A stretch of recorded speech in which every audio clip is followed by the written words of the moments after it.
na ba katagal nag-i-engage dito sa TikTok and Facebook Reels mo para lang dadami yung followers mo? Pero alam mo ba,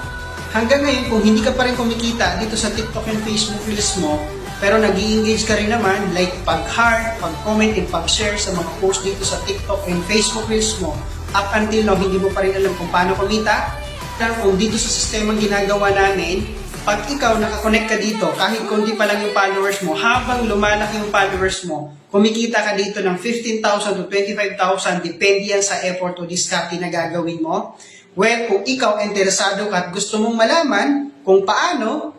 mag-comment ka dyan, mag-heart react ka, and i-share mo din tong video na to para nang sa ganon, isa ka sa ma-priority ko and maturuan ko. And punta ka dyan sa bio ko, andyan mismo yung link para diretso messenger ka sa akin para ma-share ko sa'yo yung opportunity na ginagawa namin. The reason why bakit kami kumikita dito sa TikTok and Facebook Reels lang sa pagpo-post lang ng mga short video gamit lang ang TikTok and Facebook Reels mo. See you in my